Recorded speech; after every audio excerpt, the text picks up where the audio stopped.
นับสนุนโดยหอมเย็นชื่นใจยาดมสมุนไพรตรามังกรทองจากอุ้ยอันโอสถ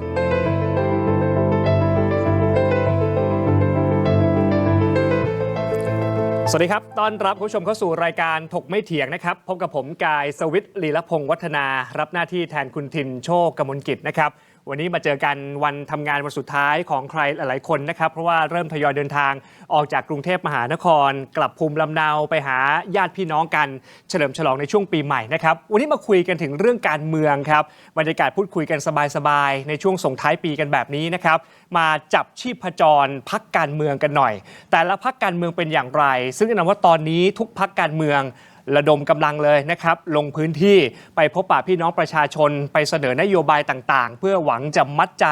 หวังจะเข้าไปอยู่ในใจของพี่น้องประชาชนให้ได้ก่อนที่จะเข้าสู่คูหาการเลือกตั้งในวันที่8กุมภาพันธ์2569นะครับวันนี้มาวิเคราะห์ดูว่าแต่ละพรรคการเมืองเป็นอย่างไรกันบ้างกลยุทธ์ในการหาเสียงโดนใจพี่น้องประชาชนด้วยหรือไม่นะครับวันนี้ทางรายการของเราได้รับเกียรติจากคุณเทพไทยเสนพงศ์ครับนักวิเคราะห์การเมืองอิสระและอดีตสสนครศรีธรรมราชนะครับสวัสดีครับคุณเทพไทยครับสวัสดีครับคุณกายครับเป็นไงวันนี้ถูกใจมากเลยผมเนี่ย ถูกใจผมมากเลยเพราะว่ามีผมคนเดียวไม่ต้องแย่งกันพูดไงวันก่อนมีแขกอีกคนนั่งอยู่ตรงโน้นใช่ไหมนะแย่งกันพูดแย่งผมพูดโดนแบ่งเวลาใช่คนเขาหยุดปีใหม่หมดแล้วพี่ไม่มีใครเหลือแล้วแต่ผมสบายเลยผมจัดโชว์ไปทอล์กโชว์กันไปเลยเรากับกายแล้วก็ไม่ต้องกลัวเลยเนี่ยพูดทองแดงก็ไม่ต้องเป็นห่วงเพราะว่ากายมันก็ผมคนกรุงเทพกรุงเทพเพราะฉะนั้นเนี่ยสนุกเลยวันนี้สบายพี่เทพไทยสบายนะส่งท้ายปีเก่าส่งท้ายปีเก่าคุยกันแบบกันเองแล้วก็คนช่อง7เนี่ยคนภาคใต้ก็ดูเยอะภาคเหนือภาคอีสานก็ดูทุกภาคเลยวันนี้เรามาคุยในฐานะที่เป็นประชาชนเห็นความเคลื่อนไหวของแต่ละพรรคการเมืองเอาเริ่มที่พรรคประชาชนก่อนเลยเมื่อวานนี้คุณไอติมมานะไอติมคุณไอติมพาริศพรรคประชาชนมาคุยกันถึงเอาประเด็นนี้ก่อนที่ปัญหาการเปลี่ยนตัวผู้สมัครสสเขต33กทมครับเรื่องนี้พี่เทพไทยมองว่ายังไงบ้างก็จริงๆตอนแรกเนี่ยผมว่าคือตอนแรกเนี่ยผมความรู้สึกผมแวบแรกนะพอเขาเปลี่ยนตัวปั๊บเนี่ยผมไม่ได้ดูกฎหมายละเอียดแต่ว่าผมบอกว่ามันน่าจะเปลี่ยนไม่ได้เพราะว่าเจตนารมณ์ของกฎหมายก็คือว่าเขาต้องการที่ใครก็ตามสมัครแล้วห้ามถอนตัวเหตุผลที่เขาเขียนแบบนี้เนี่ยเพราะว่าคือพอสมัครปั๊บ3-4 คนใช่ไหมล่ะครับพอ3-4 คนแล้วใน3-4 คนนี้มีผู้สมัครคนใดคนหนึ่งเห็นว่าเฮ้ยไอคนนี้คู่แข่งนะสำคัญแล้วก็ไปจ้างให้ถอนตัวให้เหลือไอคู่แข่งอ่อนๆแล้วตัวเองก็จะได้เป็นสสไงอันนี้เขาเรียกว่าวัวไงอันนี้กฎหมายเขาก็เลยเขียนมาครับว่าถึงยังไงถ้าคุณสมัครแล้วเนี่ยถอนไม่ได้แต่ว่าพอดูในรายละเอียดเขาก็บอกว่าหนึ่งก็ต้องมีข้อยกเว้นว่าตายว่าขาดคุณสมบัติอะไรอย่างเงี้ยนะขาดคุณสมบัติแล้วก็มีอะไรอีกข้อหนึ่ง3 ข้อแต่ว่ากรณีนี้เนี่ยผมฟังจากกกตก็บอกว่าเขาจะเอาเรื่องขาดคุณสมบัติเหตุขาดคุณสมบัติเนี่ยจริงๆเนี่ยคดีก็ไม่ถึงที่สุดอีกข้อเรื่องคดีก็ยังไม่ถึงที่สุดนะแต่ว่าพอขาดคุณสมบัติเนี่ยมันเป็นเรื่องทางเทคนิคไงก็คือว่าผู้สมัครคนนี้ไปลาออกจากพรรคประชาชนก็ถือว่าขาดคุณสมบัติพอลาออกใช่พอเราไม่มีสภาพเป็นสมาชิกพรรคไงเพราะฉะนั้นคนที่จะสมัครสสได้มันต้องสังกัดพรรคต้องเป็นสมาชิกพรรคพอลาออกปั๊บมันก็ขาดคุณสมบัติไงพอขาดคุณสมบัติก็เปลี่ยนตัวได้ไงไอ้แบบนี้เนี่ยต่อไปเนี่ยพวกศรีถนนชัยเนี่ยสบายเลยยังไงถ้าสมมุติว่าสมัครกัน 4-5 คนแล้วผมต้องการให้คนไหนผมจะซื้อตัวให้ถอนตัวออกเนี่ยนะต้องการจะตัดคู่แข่งใช่ถอนตัวออกก็ง่ายไงก็ไปจ้างให้มันลาออกจากสมาชิกพรรคไงพอจ้างลาออกสมาชิกพรรคมันก็หมดสมาชิกภาพก็ไม่มีสภาพเป็นคู่แข่งไงวันนี้คุณเทพไทยพูดเหมือนคุณจุลพันธ์อมรวิวัฒน์เลยนะหัวหน้าพรรคเพื่อไทยก็พูดเหมือนกันว่าเหมือนเป็นอามิสสินจ้างไปกดดันคู่แข่งหรือจะไปอะไรก็แล้วแต่โน้มน้าวให้เหมือนกับถอนตัวออกไปใช่คือถ้าเป็นแบบนี้คือถ้าช่องทางนี้ทำได้เนี่ยนะถ้าช่องทางนี้ทำได้มันก็เหมือนกับชี้โพรงให้กระรอกต่อไปก็จะมีคน คิดแบบนี้แล้วก็ประเทศไทยมันศรีถนนชัยเยอะไง ไอ้ประเด็นเนี้ยพี่เทพไทยคือผมมองไปถึงอนาคตเหมือนกันอาจจะเป็นปัญหาตามมาไหมครับเพราะวันนี้นักวิชาการหลาย ๆ ท่านก็ออกมาแสดงความคิดเห็นเหมือนกันว่าสิ่งที่ทำแบบนี้เนี่ยมันเหมือนกับเป็นการที่กกตทำเกินอำนาจตัวเองหรือเปล่าคือตามกฎหมายถ้าไปดูวิเคราะห์จริง ๆ เนี่ยไปตีความจริงเนี่ยเหมือนกับไม่สามารถเปลี่ยนตัวได้แล้วคนก็เลยมองว่าเดี๋ยวต่อไปจะมีคนมาร้องและจะเป็นปัญหาในเขต33ตรงนี้หรือเปล่าฮะ ก็ถ้ามีคนร้องก็มันจะได้ข้อยุติ คือผมเชื่อมีคนร้องอยู่แล้วนะคือเมืองไทยนักร้องเยอะอยู่แล้ว สังกัดค่ายไม่สังกัดค่ายไม่รู้แหละแต่ว่ามีนักร้องอยู่แล้วพอมีนักร้องอยู่เนี่ยผมก็คิดว่าเอาละพอร้องก็จะมีการตีความพอตีความมันจะได้ข้อยุติเมืองไทยอะไรก็ตามถ้าหากว่าศาลไม่ตีความเนี่ยนะมันก็ยังไม่ใช่ข้อยุติไงคราวนี้ก็ดีผมว่าคือแต่ผมก็เชื่อว่ามีคนร้อง เพราะว่าการเมืองไทยมันเห็นต่างอยู่แล้วกฎหมายไทยนะมันมีคนเห็นต่างอยู่แล้วแล้วการเข้ามาทางการเมืองอีกครั้งหนึ่งอย่างคุณเท่าพิภพตอนนั้นได้เป็นสสเขต24เมื่อเลือกตั้งครั้งที่แล้วปี66ใช่ไหมครับแล้วบอกประกาศว่าจะวางมือทางการเมืองแต่วันนี้เจ้าตัวก็ยอมรับว่าต้องขอโทษประชาชนที่ผมตระบัดสัตว์แต่กลับมาเพื่อการกอบกู้ศรัทธาให้กับพรรคประชาชนคือเมื่อวานผมก็แสดงความเห็นเรื่องนี้นะแต่ว่าพรรคประชาชนเขาคงไม่ได้ฟังเราหรอกเพราะเราเป็นคนนอกแต่ว่าในฐานะที่เป็นนักการเมืองมาก่อนแล้วก็เป็นผู้สังเกตการทางการเมืองมาเนี่ยผมก็บอกว่าถ้าเป็นผมเนี่ยนะผมก็จะไม่เอาคุณท่าพิภพหรอกผมก็จะหาคนอื่นเพราะว่าคนที่สมัครจะเป็นสสพรรคประชาชนในกรุงเทพเนี่ย500-600 คนเยอะมากคุณคัดเอาใครก็ได้มาเป็นใช่ไหมพอจะมาเป็นคุณเท่าพิภพปั๊บเนี่ยบังเอิญว่าคุณเท่าพิภพเนี่ยเขาเคยประกาศว่าเขาจะวางมือทางการเมืองแล้วแล้วเขาก็ทำเรื่องไอเบียร์สดไอเบียร์อะไรเขาเรียบร้อยแล้วกฎหมายแก้กฎหมายแล้วเนี่ยเขาจะไม่ทำแล้วพอมาวันนี้เขาบอกว่าเขาขอผิดคำพูดขอกลับคำผมก็บอกว่าถ้าแบบนี้เนี่ยมันจะมีคนมาเยาะเย้ยถากถางคุณเป็นประเด็นอีก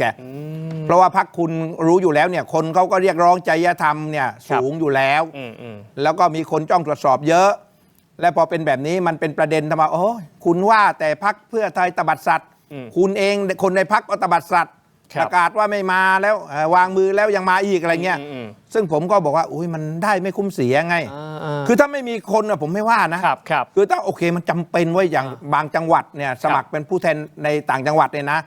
มันหาตัวยากไงเพราะว่าคุณสมบัติของสสในต่างจังหวัดเนี่ยมันต้องอยู่มันต้องมีความสามารถนู่นนี่นั่นอะไรเยอะแยะนะมันหายากแต่ว่ากรุงเทพโอ้โหเป็นกระตักคุณจะเอาใครก็ได้แต่ผมเข้าใจว่าที่เขาเอาคุณท่าพิภพเนี่ยนะอาจจะเป็นเพราะว่าเขาก็ไม่ต้องตรวจสอบคุณสมบัติอะไรมากคือมั่นใจว่าท่าพิภพเนี่ยเป็นมาแล้วเป็นผู้แทนมา2 สมัยแล้วเพราะฉะนั้นเรื่องไอ้ที่จะมีปัญหาซ้ำซ้อนเนี่ยนะมันไม่น่ามีปัญหาแล้วชัวร์ว่างั้นชัวร์กับช่วงเวลาที่มันมีจำกัดอยู่ไอ้เหตุผลตรงนี้คุณเทพไทยวันก็ถามคุณไอติมโฆษกพรรคประชาชนเหมือนกันว่าทำไมต้องเป็นคุณเท่าพิภพเพราะเป็นคนคุ้นเคยเป็นคนที่ประชาชนเชื่อมั่นอยู่แล้วก็เลยต้องการที่จะเลือกเป็นคนนี้ที่มาถ้าเกิดเอาคนใหม่ๆมี400-500 คนตัวเลือกอื่นๆบางทีชาวบ้านในเขต33บางพลัดใช่ไหมเขาไม่รู้จักเขาไม่เชื่อถือเชื่อมั่นแต่ถ้าเกิดเป็นคุณเท่าพิภพคุ้นเคยอยู่แล้วแบบนี้เหตุผลของเขาโอ้แหมคือคุณเท่าพิภพเนี่ยโอเคคนรู้จักนะเพราะก็เป็น2 สมัยแต่ว่าการเลือกสสพรรคประชาชนในกรุงเทพนะเขาไม่ได้เลือกโดยตัวบุคคลนะเขาเลือกเพราะกระแสพรรคคุณกายเคยรู้จักแต่คนว่า33 คนเนี่ยรู้จักใครบ้างบางเขตนี้ไม่รู้จักเลยไม่รู้จักผลงานตอนที่ผ่านมาก็ไม่เห็นผลงานด้วยวันที่เลือกไม่เคยลงพื้นที่บางคนก็ไม่ลงพื้นที่ก็มีก็คือก็เป็นสสไปสภาแต่ว่าประเภทที่เป็นสสที่ติดพื้นที่คลุกพื้นที่นะฮะมีงานมีการอะไรเนี่ยนะเข้าไปลงสัมพันธ์ชาวบ้านเนี่ยน้อยมากไม่มีเพราะคนเหล่านี้เขาได้มาโดยกระแสเพราะฉะนั้นเนี่ยการอ้างว่าเอาคุณเท่าพิภพเพราะคนรู้จักเนี่ยโอเคอ้างได้รับฟังได้แต่ว่าโดยบริบทของการเลือกตั้งของคนกรุงเทพเนี่ยเขาไม่ได้ต้องการคนที่ดังคนที่มีชื่อเสียงเขาเลือกเพราะพรรคกระแสพรรคเพราะฉะนั้นไอ้คนที่ดังโอ้ระดับชื่อเสียงดังๆเที่ยวที่แล้วแพ้โนเนมของพรรคประชาชนราบคาบทั้งกรุงเทพคนในพื้นที่นะเป็นสสมาหลายสมัยแพ้หมดเลยแพ้โอ้เอานี่ผมยกตัวอย่างนะเขต2มั้งคุณออนอนงค์ กาญจนชูศักดิ์โ โอ้โหไม่มีใครไม่รู้จักอนานงค์กัญญาสุศักดิ์ในเขต2นี่นะครับ เพราะอะไรเพราะว่าแกเป็นสกมาตั้ง3-4 สมัยเป็นสสก็3-4 สมัยรู้จักทุกซอยรู้จักทุกบ้านรู้จักทุกคนด้วยผลงานก็เยอะแยะไปหมดครับแต่ว่าพอเลือกกระแสประชาธิปัตย์ไม่มากระแสพรรคไม่มานะกระแสพรรคประชาชนมาไม่รู้ใครอยู่ตรงไหนมาจากไหนคนเลือกผู้สมัครพรรคประชาชนอนานงค์กัญญาสุศักดิ์ตกผมก็เลยสรุปให้เขาฟังไงสรุปเพื่อนสสทั้งหลายแล้วบอกคุณในกรุงเทพนะคุณไม่ต้องอะไรมากเพราะคนกรุงเทพเขาเลือกตามกระแสถ้าพรรคมีกระแสวันที่ประชาธิปัตย์มีกระแสคุณก็ยกกรุงเทพเมื่อก่อนประชากรไทยมาก็ยกกรุงเทพพลังธรรมจำลองฟีเวอร์ก็ยกกรุงเทพใช่ไหมพอรอบนี้เนี่ยพรรคประชาชนมันก็ยกกรุงเทพมาที่ผ่านมาใช่ไหมล่ะนั่นคือการเลือกตั้งเมื่อครั้งที่แล้วปี66นะครับมาครั้งนี้แหละครับในมุมมองสายตาของคุณเทพไทยกระแสความนิยมของพรรคประชาชนในวันนี้ยังได้รับความนิยมเหมือนกับตอนปี66หรือเปล่าฮะคือหลายคนก็วิเคราะห์ว่ามันจะลดลงครับอันนี้เนี่ยอาจถ้าบอกว่าความรู้สึกเนี่ยเดี๋ยวหาว่าคุณโอ้ยคุณมันมีอาจจะบายแอดบ้างอะไรบ้างเนี่ยนะเอาจากผลโพลก็แล้วกันครับมันเป็นวิทยาศาสตร์จากผลโพลก็คือว่ามันก็มีสิทธิ์ที่จะลดลงแหละเพราะหนึ่งเนี่ยมันไม่มีประเด็นร้อนที่โดนใจชาวบ้านเหมือนปี66ครับปี66เนี่ยมันมีเรื่องโอ้มีลุงไม่มีเรามีเราไม่มีลุงแล้วก็ลุงก็อยู่ในตำแหน่ง 8-9 ปีคนก็โอ้ถ้าเอื้อมเหมือนกับถ้าหากว่าบ้านคุณกายเนี่ยเขาเรียกว่าเอื้อมเหมือนกับขนมข้าวเหนียวทุเรียนถ้วยที่3เอียนแล้วเหรอเอียนมากเอียนเหมือนกินข้าวเหนียวทุเรียนคือเบื่อมากมันก็เลยพรรคประชาชนมันก็เลยมาไงมันเป็นประเด็นไงตอนนั้นจะไม่ได้มันขายได้ไงเขาชัดเจนไงพอมาวันนี้เนี่ยมันยังไม่มีประเด็นอะไรนะในชั่วโมงนี้นะครับอีก40 กว่าวันเนี่ยยังไม่ทราบข้างหน้านะแต่ว่าในชั่วโมงนี้ยังไม่มีอะไรครับประกอบกับมันก็มีเรื่องซ้อแซะให้เห็นนะตั้งแต่เรื่องความมั่นคงชายแดนครับมีคนหยิบวลีพูดกันไม่จบไม่สิ้นว่ามีทหารไว้ทำไมทหารส้นตีนกองทัพส้นตีนอะไรที่พูดกันนะอย่างเนี้ยแล้วประกอบกับเนี่ยมีส้มไม่มีเทาตอนนี้ก็พูดว่ามีส้มมีเทาส้มกับเทาอะไรโอ้เนี่ยนี่ก็เป็นประเด็นอีกนะก็กลายว่าจะส่งผลต่อพรรคไหมฮะมีเราไม่มีเทาแต่กลายว่าผู้สมัครตัวเองไปพัวพันกับคดีร่วมกันฟอกเงินคดียาเสพติดซะเองมันก็ทำให้สามารถลดความนิยมของพรรคได้เยอะเลยไหมมีอันนี้มีผลแน่นอนคือพรรคประชาชนเนี่ยเขาเป็นพรรคกระแสเพราะฉะนั้นเวลามีเรื่องแบบนี้ปั๊บเนี่ยมันแน่นอนที่สุดแหละกระแสมันก็ตีกลับมันแรงคือถ้าเป็นพรรคอื่นก็ไม่เป็นไรไงพอเป็นพรรคประชาชนเนี่ยโหโจทย์มันเยอะไงพรรคประชาชนเนี่ยโจทย์มันเยอะคนจะตรวจสอบมันเยอะแล้วคนเรียกร้องจริยธรรมเนี่ยเยอะสูงเพราะฉะนั้นเนี่ยพอเจอเรื่องนี้ปั๊บเนี่ยแล้วมันเป็นประเด็นที่คนในพรรคประชาชนเปิดประเด็นเรื่องทุนสีเทาเรื่องสแกมเมอร์เรื่องเหล่านี้ด้วยไงและพอประกาศเป็นมอตโต้ใช่ไหมเป็นแคมเปญหาเสียงแล้วสุดท้ายมาเจอกับผู้สมัครแบบนี้ผู้สมัครเป็นซะเองอย่างเงี้ยคือจะแก้ตัวอย่างไรเนี่ยก็โอเคผมก็เข้าใจนะว่าบอกว่าก็ไม่สามารถจะดูแลได้อย่างทั่วถึงอะไรเงี้ยนะมาจะพลาดไปเช็คประวัติแล้วหมายจับเพิ่งออกอะไรเงี้ยนะก็แก้ตัวได้ฟังได้เอาละแต่ว่าพอเจอแบบนี้ปั๊บคนมันถามว่าคุณแบงค์เนี่ยบุญยริศเนี่ยคือไม่ใช่ว่าคนใหม่ที่ประเภท walk in เดินเข้ามาสมัครวันที่ประกาศคือเขาเป็นผู้ช่วยสสของสเขต33เก่าอยู่แล้วคุณพงพันธ์พงอะไรยอดเมืองเจริญอะไรนะคือทำงานกับพรรคประชาชนมาอยู่แล้วผมก็ไปดูประวัติก็เป็นอนุกรรมาธิการเป็นกรรมาธิการให้พรรคเป็นอะไรให้พรรคมาตั้ง 3-4 คณะไงมันก็ต้องรู้ว่าคนนี้เนี่ยอยู่กับพรรคมันไม่ใช่เพิ่งมาอยู่ไม่ใช่รู้จักกันผิวเผินมันต้องรู้จักกันนานแล้วไงพอรู้จักกันนานมันต้องเห็นพฤติกรรมบ้างไงแล้วอย่างด้วยระบบการตรวจสอบประวัติอาชญากรเรื่องของเครดิตบูโรต่างๆเนี่ยมันก็ตามระบบไปคุณชูวิทย์กมลวิสิทธิ์บอกว่าตรวจสอบใต้ดินสิเทาแค่ไหนเทามากเทาน้อยมาถามผมก็ได้ผมช่วยตรวจสอบให้คือเอาอย่างนี้กว่าคือเด็กอายุขนาดนี้พูดโดยทั่วไปนะไม่ได้ว่าแบงค์ไม่ได้ว่าเบอร์ริสนะโดยทั่วไปคนที่อายุน้อยๆนะ แล้วถ้าเห็นพฤติกรรมว่ารวยเนี่ยนะรวยมากเนี่ย ครับ ต้องสงสัยก่อน ว่าคนนี้รวยมาได้อย่างไรทำธุรกิจอะไร ครับ มรดกไหมพ่อแม่ให้มาพ่อแม่รวยไหมนามตระกูลเจ้าสัวไหมล่ะคราวนี้ถ้าเราดูก็คุณแบงก์ก็นามตระกูลก็ไม่ได้อยู่ในท็อป 10 หรือคนดังใช่ไหมเศรษฐีอะไรเงี้ย ครับ คราวนี้มันต้องเอ๊ะนี่มันต้องเอ๊ะบ้างเฮ้ยทำไมรวยวะผมเนี่ยเคยเสนอคุณกาย ครับ ว่าให้ตรวจสอบสสในสภาที่สสหนุ่มๆไงผมบอกว่าบัญชีทรัพย์สินเนี่ยอยู่ในปปชหมดแล้วคุณไปตรวจสอบ ครับ คนไหนก็ตามอายุไม่เกิน35 ปีหรือ40 ปีนะถ้ารวยเป็น100 ล้านเนี่ยคุณให้ดีแคลร์เลยให้ชี้แจงเลยแล้วถ้าหากคุณชี้แจงได้ว่าคุณทำธุรกิจรวยมาก็เอาใบเสียภาษีมาดิ ครับ นะถ้าคุณบอกว่ามรดกเขาโอนมาคุณก็เอาใบโอนมาดิไอ้อย่างเนี้ยได้ อันนี้ก็เหมือนกันไงในกรณีคุณแบงค์เนี่ยผมว่าเขาอยู่ในพักหลายปีแบบนี้มันต้องเห็นความฟู่ฟ้าความอะไรบ้างไงมันต้องเอ๊ะเฮ้ยทำไมคนนี้มันอายุมันน้อยจังทำไมรวยจังเปจังอะไรเงี้ยนะไปเช็คดูไปตรวจสอบดูเนี่ยก็อาจจะเจอไงอันนี้ผมคิดว่าพักก็คงจะสะเพร่าอันนี้ผมเข้าใจว่าพักคือเขาเป็นพรรคใหม่วัฒนธรรมองค์กรหรือว่าการดำเนินการอะไรเนี่ยมันก็อาจจะไม่ละเอียดถี่ถ้วนเรื่องประสบการ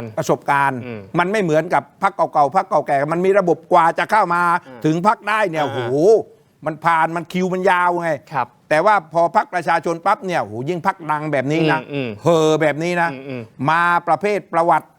ไม่รู้เป็นใครมาจากไหนแต่อยากจะมาฟอกตัวใช่ไหมอยากจะมาเป็นสสบางคนเยอะแยะมาเพื่อที่จะหาว่าพรรคไหนมีโอกาสได้เป็นสสกูก็เข้าอุดมการณ์ไม่เกี่ยวไม่คิดขอให้ได้มาเป็นนักการเมืองยุคนี้คุณกลายไปดูเลยนี่ผมรู้จักนักการเมืองเป็นส่วนใหญ่เนี่ยผมดูทุกคนนะครับบางคนย้ายมา5 พรรค 6 พรรคบางคนตกมาแล้วตั้ง3-4 รอบแล้วก็ไปพรรคโน้นไปพรรคนี้ไม่ได้เกี่ยวกับอุดมการณ์นะคือถ้าย้ายด้วยอุดมการณ์ผมไม่ว่านะอยากมามีอำนาจโอ้โหบางคนอยู่พรรคประเภทอนุรักษ์นิยมสุดขั้วไปอยู่พรรคซ้ายจัดอย่างเงี้ยมันจะเป็นไปได้ยังไงใช่ไหมล่ะถ้าอยู่อุดมการณ์จริงก็มันต้องอยู่ในเครือเดียวกันในกลุ่มเดียวกันพรรคประชาชนก็เหมือนกันมันมีคนประเภทร้อยพ่อพันแม่และคนที่อยากดังอยากเป็นสสเนี่ยเข้ามาเยอะเพราะฉะนั้นพอวิธีการระเบียบมันไม่เข้มมันไม่ลึกซึ้งแบบเนี้ยมันก็มีโอกาสพลาดได้กล่าวโดยสรุปการเลือกตั้งครั้งนี้ปี 69 พรรคประชาชนในวันนี้ไม่เหมือนกับพรรคก้าวไกลเมื่อปี 66 ความนิยมคือใช่คือตอนแรกเนี่ยผมคิดนะว่าประเด็นที่พรรคก้าวไกลเปิดเรื่องมีเราไม่มีเทาเนี่ยนะผมว่าประเด็นเนี้ยมันจะเป็นประเด็นที่ติดและประเด็นไฮไลท์ในตอนโค้งสุดท้ายผมคิดว่าอย่างนั้นนะเพราะว่าประเด็นนี้เนี่ยคนกำลังขานรับแล้วประกอบกับพรรคประชาธิปัตย์ที่คุณอภิสิทธิ์มาสนับสนุนด้วยแล้วเปิดประเด็นนี้สร้างกระแสเรื่องนี้ด้วยผมก็คิดว่าประเด็นนี้คงติดตลาดและพอติดตลาดโค้งสุดท้ายถ้าหากว่าพรรคประชาชนปั่นดีๆนะปั่นจริงๆเนี่ยมันติดได้ไงมันเหมือนกับตอนปี35ที่เขามีพรรคเทพกับพรรคมารใช่ไหมกันชัดเลยชัดไงปีนี้เนี่ยรอบนี้เนี่ยมันอาจจะปั่นกระแสว่าพรรคเทากับไม่เทาจะพรรคขาวกับดำอะไรอย่างเงี้ย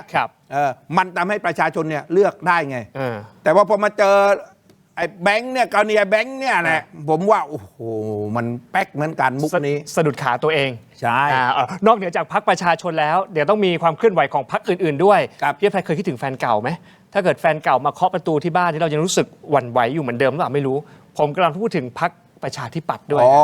ประชาธิปัตย์เราเป็นศิษย์เก่าอยู่บ้านประชาธิปัตย์บ้านฟ้ามาก่อนนะเดี๋ยวมาประเมินกันหน่อยนะครับส่วนเรื่องของพรรคเพื่อไทยนะที่ไปเกี่ยวข้องพรรคประชาชนเรื่องป้ายหาเสียงเริ่มเห็นกันแล้วที่มีการโจมตีการทำลายป้ายหาเสียงกันเดี๋ยวเราพักครู่เดียวเดี๋ยวช่วงหน้ามาคุยถึงเรื่องนี้กันต่อครับ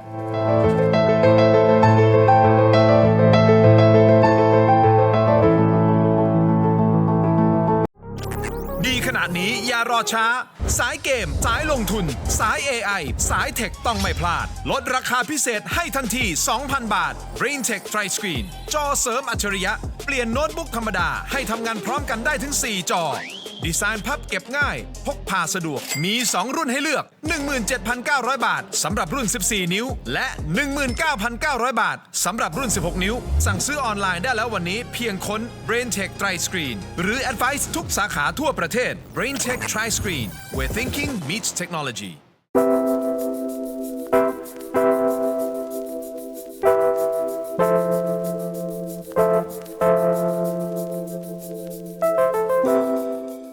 สวัสดีครับผมชื่อเอกชื่อจริงก็ยุทธพงศ์มณีธรรมตอนนี้เราอยู่กันที่สวนสาธิตอำเภอบ้านนาสารจังหวัดสุราษฎร์ธานีซึ่งที่นี่จะปลูกสละไว้หลักๆอยู่3สายพันธุ์นะจะเป็นพันธุ์เนินวงสุมาลีแล้วก็พันธุ์อ้อร้อลักษณะเด่นของมันคือจะเนื้อจะเยอะลูกโตจะรสชาติหวานอมเปรี้ยวนิดๆส่วนพันธุ์สุมาลีเนื้อจะไม่ค่อยดำไม่ยุบส่วนพันธุ์อ้อร้อเป็นสละที่มีรสชาติหวานที่สุดในบรรดาสละแต่เนื้อเขาอาจจะคล้ำๆนิดคล้ายๆกับสละผสมกับระกำขอเชิญชวนลูกค้าที่สนใจในการที่จะสั่งสละไปทานที่บ้านนะครับได้ทั้งช่องทางออฟไลน์และออนไลน์ก็เชิญชวนทุกท่านที่สนใจอยากทานสละสดตัดใหม่ทุกวันนะคะก็เชิญชวนที่ไปรษณีย์ได้เลยนะคะ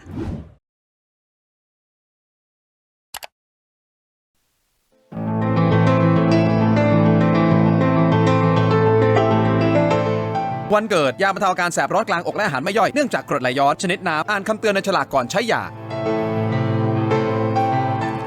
ก ลับเข้ามาคุยกันต่อในถกไม่เถียงนะครับระหว่างชมก็ถามความเห็นผู้ชมกันด้วยนะครับเราเปิดท็อปปิกให้คุณผู้ชมโหวตกันผ่านทาง YouTube เทโลดิจิทัลด้วยนะครับก็ตั้งคำถามกันไปทั้งท็อปปิกนะครับว่าคุณคิดว่าคะแนนนิยมพรรคไหนมาแรงที่สุดครับเดี๋ยวช่วงท้ายรายการเราจะมาเปิดข้อมูลตรงนี้กันว่าคุณผู้ชมที่ชมรายการอยู่คิดเห็นเป็นอย่างไรกอไก่บอกว่าพรรคภูมิใจไทยขอไข่พรรคประชาชนคอควายพรรคประชาธิปัตย์และก็งองูพรรคเพื่อไทยเข้าไปโหวตได้เลยนะครับที่ YouTube เทโรดิจิทัลถามความเห็นผู้ชมกันหน่อยเอาละมาถึงพรรคเพื่อไทยกันหน่อยผู้ชมครับทางอาจารย์เชนยศวัฒน์เนี่ยนะครับยศชนันท์นะก็บอกมาพูดถึงเรื่องที่ป้ายหาเสียงบอกว่ามีนะคนมาทำลายมาขีดมาเขียนนะก่อนที่พรรคประชาชนเองก็ออกมาบอกว่าเป็นทีมในการที่จะไปติดตั้งป้ายหาเสียงตามจุดต่างๆและที่ไปทำลายเนี่ยพวกพรรคประชาชนไม่ได้มีส่วนเกี่ยวข้องเป็นลักษณะเหมือนกับว่าเป็นทีมงานนะฮะที่ของผู้สมัครลงพื้นที่แล้วก็เรื่องนี้ไม่มีทีมงานผู้สมัครติดตามไปด้วยอาจจะเป็นการทำงานที่ขาดความระมัดระวังประมาณว่าเหมือนจ้างคนไปติดตั้งป้ายพรรคประชาชนแล้วไอ้คนที่ไปติดตั้งป้ายเนี่ยไปทำลายป้ายหาเสียงของพรรคเพื่อไทยเองนะเรื่องนี้เนี่ยมีคลิปมีภาพกล้องวงจรปิดชัดเจนและทางอาจารย์เชนยศชนันท์วงศ์สวัสดิ์เนี่ยนะครับของพรรคเพื่อไทยก็ออกมาระบุด้วยนะครับว่ารณรงค์ว่าควรจะทำการเมืองที่สร้างสรรค์ครับถามมุมมองของคุณเทพไทยหน่อยคือมันก็เราเห็นบ่อยครั้งไหมเรื่องการทำลายป้ายหาเสียงพรรคตรงข้ามอ่ะคือเอาอย่างที่ผมว่าเป็นเรื่องปกตินะเป็นเรื่องปกติของการที่จะมาทำลายป้ายมาทำให้ป้ายพังอะไรเงี้ยนะแต่ว่าในกรณีอันนี้เนี่ยมันมีกล้องวงจรปิดแล้วมันก็มีเป็นเรื่องของคนที่ติดป้ายของพรรคการเมืองแล้วก็มาติดป้ายทับคนอื่นหรือมาทำลายอะไรเงี้ยนะคือเอาเนี่ยว่าในฐานะประสบการณ์ที่เคยเป็นนักการเมืองมาก่อนแล้วก็ไม่เคยสอบตกเลยนะบางคนว่าเพราะผมสอบตกเมื่อไงมานั่งเป็นคอมเมนเตอร์ผมไม่เคยสอบตกแต่ว่าปกติเนี่ยเวลาจะติดป้ายเนี่ยผู้สมัครเนี่ยเขาต้องหรือว่าทีมงานหรือผู้อำนวยการเลือกตั้งเนี่ยเขาต้องอบรมคนติดว่าจะติดอย่างไรเพราะการติดเนี่ยมันมีมุมไงมันมีปุ่มมุมไหนสวยนะติดแล้วเนี่ย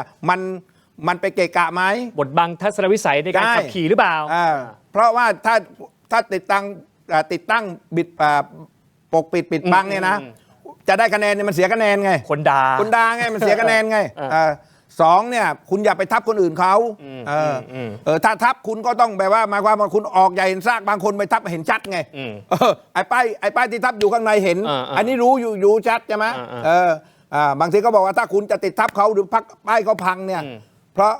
คุณก็ต้องเอาออกใหญ่เห็นซากคุณก็ต้องติดมาทับใช่ไหมคราวนี้เนี่ยในกรณีของพรรคประชาชนอันนี้แสดงให้เห็นอีกว่าผู้สมัครเนี่ยไม่มีประสบการณ์ไงหรือผู้อำนวยการเลือกตั้งเนี่ยไม่มีประสบการณ์ไงไม่ได้อบรมไม่ได้เน้นย้ำใช่คุณจะปฏิเสธบอกให้เขารับจ้างมาผมไม่รับผิดชอบไม่ได้คุณรับ เขามารับจ้างคุณต้องอบรมเขา ครับ คุณต้องบอกเขา อืม พักคุณมันเซ็น MOU เก่งเนี่ยเซ็น MOU บ่อยเนี่ยคุณเรียกมาเซ็นสัญญาเลย ห้ามอย่างนี้นะ ห้ามอย่างนี้แล้วก็ทำข้อตกลงอันนี้นะครับ เพราะอะไร เพราะถ้ามีปัญหาแบบนี้ปั๊บเปิดให้สื่อดูเลย เนี่ยผมมีข้อตกลงกันแล้ว อย่างนี้แต่ว่าเขาไปทำนอกสั่งวันผมก็ไม่ต้องรับผิดชอบใช่ไหมแต่ว่าอันนี้เนี่ย ครับ ปล่อยไปอย่างเงี้ยเหมือนเอาขึ้นรถแล้วก็ไปติดยังไงไม่ได้ ไม่ได้ปฏิเสธไม่ได้ มันไม่ได้อย่างนี้ต้องรับผิดชอบ ครับ นะแต่ว่าโอเคละ อ่า ไอ้ป้ายพังอะไรพังเนี่ยมันก็มีลมพัดพังก็มี อืม แต่ว่านี่บังเอิญว่ามันเห็นกล้องทีวีวงจรปิด เป็นหลักฐาน บางคนเนี่ยก็ประเภทมือบอลไปเขียนไปอะไรไปเติมหนวดเติมอะไรมีคือโดยคนไทยมันมือบอลมันพวกโรคจิตมันเยอะ คุณอย่าว่าแต่อันนี้เลยคุณไปดูห้องน้ำสาธารณะที่มันเขียนกันเต็มเป็นประตูห้องน้ำเขียนเต็มไอ้พวกนี้โรคจิตระบายไงพอมันเห็นป้ายหาเสียงบางทีมันก็นึกสนุก มือบอล เอาสีไปพ่นบ้างเขียนมีเมจิกเขียนบ้างบางคนก็เดินเมามาอะไรมาก็มีคัตเตอร์ก็กรีดบ้างอะไรมาเยอะ ซึ่งมีความผิดนะทำไม่ได้นะ จำไม่ได้เป็นความผิดไง นะ แต่ว่ามันมีไอ้แบบนี้เรื่องแบบนี้มีให้เห็นในหน้าเลือกตั้ง พรรคประชาชนดูเหมือนแบบว่าปัญหาประดังประเดเข้ามาเต็มไปหมดเลยฮะเหมือนคนบอกว่าเนี่ยความวัวไม่ทันหายความควายเข้ามาแทรกอีกแล้ว คืออันนี้เนี่ยผมก็คิดว่าคงจะไม่ใช่เรื่องใหญ่นะเรื่องป้ายนะแต่ว่าผมก็เห็นโอ้โหพรรคเพื่อไทยเอาเป็นประเด็นต้องให้คุณยศชนันท์มาพูดตัวคุณยศชนันท์พูดเรื่องอื่นมั้งไปพูดเรื่องอื่นนู่นเรื่องนโยบายเรื่องจะไปดีเบต ครับ ไอ้เรื่องป้ายให้แค่คุณสุริยะจึงเรืองกิจพอเลือกตั้งพูดก็พอแล้วมั้ง อาจารย์เชนยศชนันท์วันนี้เนี่ยไปลงพื้นที่ที่เขตสายใหม่ด้วย ครับ ชาวบ้านเอาดอกกุหลาบมาให้เต็มไปหมดเลย ความนิยมพรรคเพื่อไทยขนาดนี้คุณเทพไทยมองว่าไงบ้าง ก็ผมก็คิดว่าเขาถ้าเลือกตั้งก็เป็นปกติแหละเราวัดไม่ได้หรอกไอ้ภาพ อันนี้เขาเรียกหน้าม้า เอาหน้าม้าเหรอ ส่วนใหญ่ต้องจัดหน้าม้าหรือว่าเขาเรียกอัศวพัก เนี่ยบางคนก็สังเกตนะพี่เทพไทยคุณผู้ชมเหมือนกับมาจากที่เดียวกันน่ะ ก็ตลาดเดียวกันไปซื้อมามัดเดียวกันกองเดียวกันไงอันนี้ก็เรียกว่าเนี่ยก็ส่วนใหญ่เขาต้องจัดฉาก ครับ เพราะว่ามันต้องเป็นข่าวไงมันต้องเป็นข่าว มันต้องเตรียมอัศวพักมา แล้วคนที่ไม่ใจฝ่ายตรงข้ามเขาก็เกลี่ยออกไป เดี๋ยวมันจะเป็นประเด็นใช่ไหมล่ะอันนี้เป็นเรื่องปกติเหมือนอะไรเหมือนกับเวทีปราศัยนะบางทีไอ้ดอกดาวเรืองเนี่ยนะที่คล้องคอเนี่ยมีอยู่ประมาณผมว่าสัก15 พวงแล้วก็พอใส่เต็มคอก็มีคนมารับแล้วก็ไปเวียนเทียน วนนั่นเหรอ วนเวียนเทียน นี่เราเคยเอาเล่าประสบการณ์ตัวเองหรือเปล่า บะหมี่ผมดูในวงการนี้ผมรู้ไงเอาไปเวียนเทียนมันน่าจะไหวอ่ะใช่ไหมล่ะพอมันล้นคอปั๊บโอ้ล้นคอพี่เลี้ยงก็เอาออกเส้นวนไปหลังเวทีแล้วจะมีคนมารอรับหลังเวทีแล้วไปแจกไอ้หัวคะแนนแม่ยกแฟนคลับแล้วก็มาสวมอีกเห็นไหมอันนี้ทั้งนั้นแหละอันนี้โอเค อันนี้ก็ถือว่าเป็นเขาเรียกอะไรเป็นการสร้างภาพเป็นการจัดฉากไม่ว่ากันอันนี้เป็นเรื่องปกติ แล้วความนิยมเหรออาจารย์เชนยศชนันท์มาเป็นแม่ทัพพรรคเพื่อไทยดูเหมือนว่าเริ่มตีตื้นขึ้นมานะ ผมก็คิดว่าเขาก็โอเคนะตัวเขาเนี่ยแต่ว่าคนยังไม่รู้จักบางคนยังรู้จักลูกในนามลูกเจ๊แดงอยู่บอกไอ้แคนดิเดตลูกเจ๊แดงแต่ว่าโดยประวัติเขาก็ถือว่าใช้ได้ไงหนึ่งอายุอานามเขา40 กว่าปีใช่ไหมความรู้ความอ่านเขาก็จบด็อกเตอร์มาเป็นศาสตราจารย์ตั้งแต่หนุ่มๆเป็นรองอธิการบดีโปรไฟล์เนี่ยผมว่าใช้ได้แต่ว่าเวลาเขาพูดเนี่ยผมดูเหมือนกับแกท่องชินบัญชรเนี่ยก็เป็นนักวิชาการ แกเหมือนกับพรีเซนต์บรรยายสรุปให้นักเรียนฟังอะไรเงี้ยนักเรียนปริญญาโทฟังอะไรเงี้ยครับแกต้องไปปรับหน่อย ต้องทำยังไงให้มันกระฉับกระเฉงไงให้มันเป็นนักการเมืองหน่อยเวลาพูดปราศัยไงเพราะแกต้องไปฝึกว่านี่แกไม่ได้เรียนไอ้จอห์นโรเบิร์ตพาวเวอร์อะไรเนี่ยไม่ได้เรียนหรือว่าไม่ได้เรียนไอ้ศูนย์พัฒนาการพูดบุคลิกอะไรการพูดการหาเสียงอะไรคือการปราศัยเนี่ยแหมมันก็ต้องมีนี่ถ้าแกว่างวันไหนว่างผมว่ามาหาผมแล้วผมจะติวให้เป็นพี่เลี้ยงเป็นโค้ชให้เหรอผมจะแนะนำให้คือแนะนำไม่ยากนะคือเขาก็เก่งอยู่แล้วแหละแต่ว่าก็โอเคแนะนำหาเทคนิคหน่อยนักการเมืองยุคหลังเนี่ยมันปราศัยมันไม่ค่อยเก่งไงมันไม่ค่อยปราศัยสู้รุ่นเก่าๆรุ่นเก่าๆมันสู้ในการปราศัยไอ้รุ่นหลังเนี่ยไม่ใช่ปราศัยมันไม่มีปราศัยเป็นแค่พิธีกรรมเพื่อที่จะมาทำคอนเทนต์แล้วก็มาแชร์ใน YouTube ใน TikTok โซเชียลนะส่วนใหญ่มัน ส่วนใหญ่มันชนะโดยการซื้อเสียง นักการเมืองปัจจุบันเนี่ยชนะโดยการซื้อเสียง เพราะฉะนั้นคุณจะเห็นว่าในสภาเนี่ยบางคนไปนึกถึงโอ้ทำไมเมื่อก่อนโอ้ดาวสภาเยอะจังพูดแล้วน่าฟังโอ้อยากสนใจฟังคนนั้นคนนี้เมื่อก่อนนักการเมืองมันไต่เต้ามาจากเวทีปราศัยพอเวทีปราศัยมันเชี่ยวชาญไงมันมีทักษะไงพอเข้าสภามันก็พูดเก่งไงมันพูดโดยไม่ต้องดูเอกสารเลยไม่ต้องอ่านแท็บเล็ตเลยไม่ต้องอ่าน iPad เลยมันพูดกันเขาจะด้นกันสดๆไงแต่ยุคนี้ไม่มีไงคุณดูดินักการเมืองคนไหนบ้างที่ประเภทยืนมือเปล่าแล้วก็พูด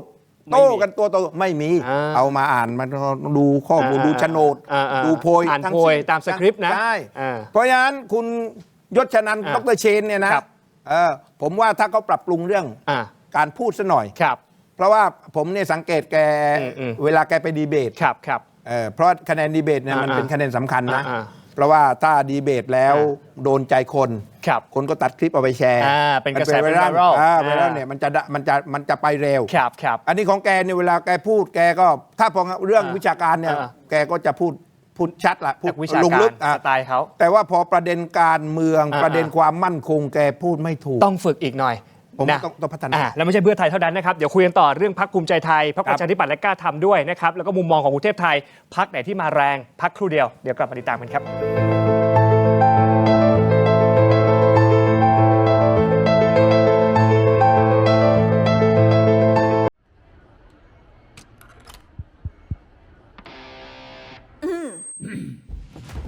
ไมบาซิน OTC รสส้มและรสมะนาว ยาอมบรรเทาอาการเจ็บคอ ช่วยระงับเชื้อในปากและลำคอ จากเกรเตอร์ฟาร์มาโปรดอ่านคำเตือนในฉลากก่อนใช้ยา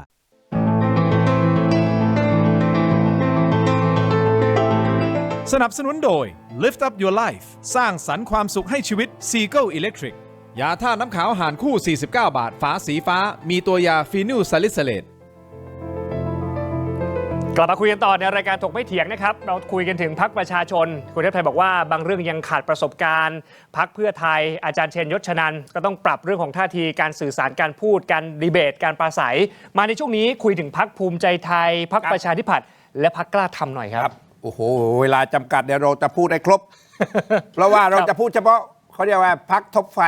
ท็อปไฟนะท็อปไฟแต่ไม่เป็นไรเดี๋ยวเรามีออนไลน์อีกออนไลน์โอเคภูมิใจไทยก่อนเลยภูมิใจไทยคือภูมิใจไทยเนี่ยผมแปลกใจมากคุณอนุทินแกบอกแกประกาศว่าแกไม่ดีเบตกับใครครับแกบอกว่าแกคุยไม่เก่งเป็นนายกรักษาการแล้วแกเป็นนายกรักษาการแกต้องบริหารประเทศมันบริหารประเทศอะไรเขาดีเบตกันตอนเย็นมันนอกเวลาราชการแกมาดีเบตเถอะคือปัญหาของแกเนี่ยผมว่าเวลาดีเบตแล้วเวลาเจอปัญหาเจอคำถามเนี่ยแกตอบไม่ถูกแกไปไม่เป็นเพราะแกไม่เคยดีเบตนะไอ้คราวที่แล้วเนี่ยแกไม่ได้เป็นขั้วรัฐบาลแกพรรคแกอยู่อันดับ3ตลอดไงเพื่อที่จะร่วมใครเป็นรัฐบาลเนี่ยร่วมหมดคือขนาดพรรคเนี่ยเมื่อก่อนจะเป็นพรรคขนาดกลางด้วยซ้ำใช่ไหมครับมาครั้งนี้คือพรรคขนาดใหญ่อันนี้แกมาเป็นขั้วเองขยับขึ้นพอเป็นขั้วเหมือนกับโอเคนะไม่ฝ่ายค้านก็รัฐบาลบางคนก็อยากจะฟังไงว่าคุณมีวิสัยทัศน์ในการบริหารประเทศยังไงแกไม่มาพอแกไม่มานี่แกจะเสียเปรียบใช่ไหมล่ะเพราะคนอยากรู้2ประชาชนเสียโอกาสประชาชนอยากจะรู้ว่าคุณคิดยังไงคุณก็ไม่มาคราวนี้ผมก็รู้ไงผมอ่านไต่ออกเพื่อนผมนี่ผมรู้ว่าแกพอตอนนั้นพอแกคิดว่าพรรคแกต้องเบอร์1แล้วนะเวลาดีเบตปั๊บเนี่ยแกรู้ว่าแกอ่อนเรื่องดีเบตแกก็ประกาศแคนดิเดตนายกเอาคุณเอกนิติเอาคุณสุปจีใช่ไหมแล้วเสร็จแล้วพวกนั้นก็หนีไม่อยากเป็นตอนแรกที่บอกว่าจะทาบทามอันนั้นเอามาเพื่อที่จะมาให้ดีเบตเรื่องเศรษฐกิจไงเป็นตัวแทนก็เวลาเขาดีเบตถ้าไม่เป็นแคนดิเดตนายกเขาไม่ให้ขึ้นเวทีใช่ไหมก็ต้องอุปโลกให้เป็นแคนดิเดตนายกทั้งที่ไม่มีสิทธิ์เป็นแต่ว่ามาเป็นตัวช่วยไงเขาก็เอาถ้าเรื่องเศรษฐกิจแกก็โอเคถ้าอย่างนั้นก็เอาสุปจีหรือเอกนี้มาช่วยแกเพราะแกพูดไม่เป็นใช่ไหมพวกนั้นไม่มาพอไม่มาแกก็ตอนแรกก็นึกว่าแกออกมาคนเดียวเห็นไอ้โต้งโฆษกพรรคบอกว่ามีคนเดียวพออีกเช้าขึ้นมาออกแถลงการบอกมี2คนตอนแรกวันนั้นจำได้เลยบอกว่ามีคนเดียวกลางคืนมั้งกลางคืนคุณศรีหาศักดิ์พวงเกตแก้วกลางคืนก็คงไปล็อบบี้คงไปกินไวน์กันแล้วก็คุยเฮ้ยช่วยผมหน่อยแล้วไหวไหมเสียศักดิ์ก็มาให้ดีเบตเรื่องความมั่นคงเรื่องต่างประเทศไปเวทีสรยุทธ์เรียบร้อยดิก็ถามเรื่อง MOU 43เสียศักดิ์แกไม่อยากให้เลิกแต่ว่าเขาบอกเลขาพรรคบอกว่าเลิกโดนจุดยืนภูมิใจไทยบอกต้องยกเลิก แต่ว่าเสียศักดิ์กระทรวงการต่างประเทศก็ไม่ยกเลิกแล้วแกมันวิญญาณกระทรวงต่างประเทศแกเป็นปลัดกระทรวงเก่าอบไปกันใหญ่โกโซบิกเลยกันนี้โอ้มั่วเลยกันนี้แกไปไม่เป็นเลยผมว่าผมไม่แน่ใจว่าคืนนั้นเนี่ยแกถูกปลดออกจากแคนดิเดตนายกหรือเปล่าพรรคภูมิใจไทยเนี่ยผมเชื่อว่าเลี่ยงตอนนี้อนุทินเขาก็เลี่ยงเพราะรู้ว่าถ้าหากไม่ดีเบตเท่าทุนนะไม่บวกไม่ลบแต่ว่าถ้าดีเบตอาจจะตายน้ำตื้นติดลบก็ได้บนเวทีติดลบไปเจอประเภทเสียยิ่งโอ้โหแบบพิธีกรแบบคุณอย่างเงี้ยต้อนปุ๊บจี้เข้าไปจบไปดิใช่ไหมล่ะแต่ไม่เป็นไรเรื่องดีเบตอะไรก็แล้วแต่วันนี้ด้วยความพร้อมทุกพรรคการเมืองคนบอกว่าพรรคภูมิใจไทยได้เปรียบกว่าทุกพรรคโอ้แน่นอนนี่แกก็ถ้าเป็นมีดมันถือด้ามอยู่ไงแล้วคุณถือคมอยู่ไง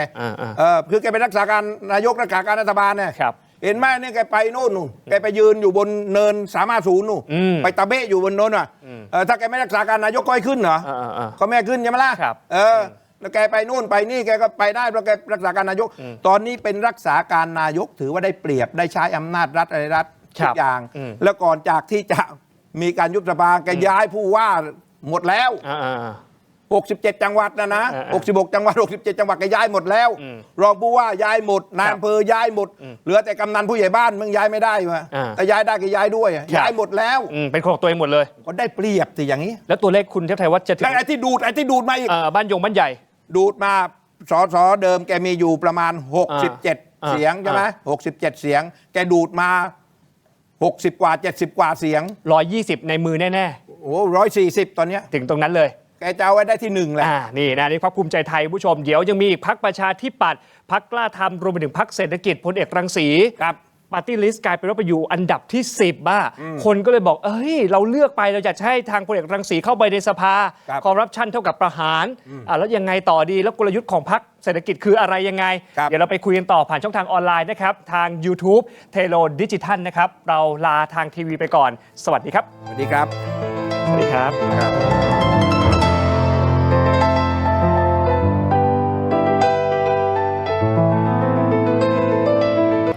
สวัสดีครับต้อนรับผู้ชมเข้าสู่รายการถกไม่เถียงเวอร์ชันออนไลน์นะครับอยู่กับผมกายสวิทย์ลีละพงษ์วัฒนารับหน้าที่แทนคุณทินโชคกมลกิจนะครับพร้อมกับแขกรับเชิญของเราในวันนี้คุณเทพไทยเสนพงศ์นักวิเคราะห์การเมืองอิสระและอดีตสสนครศรีธรรมราชนะครับสวัสดีครับคุณเทพไทยครับโอ้คุยเข้มข้นต่อเนื่องจากทีวีเลยพูดถึงพรรคภูมิใจไทยพรรคเพื่อไทยพรรคประชาชนไปแล้วนะมาพูดถึงพรรคต่อไปเลยดีกว่าพรรคอะไรต่อไปพรรคก่อนนอนหลับพรรคผ่อนแยกย้ายพรรคกล้าทำผู้กองธรรมนัสผู้กองธรรมนัสพรรคผู้กองธรรมนัสเนี่ยถ้าหากว่าดูในโพลนะครับพรรคแกเนี่ยคะแนนป๊อปปูล่าโหวตคะแนนปาร์ตี้ลิสต์เนี่ยแทบจะไม่มีเลย1%กว่าๆนะ1%กว่าครับแต่ว่าแกก็เขาเรียกอะไรแกก็มี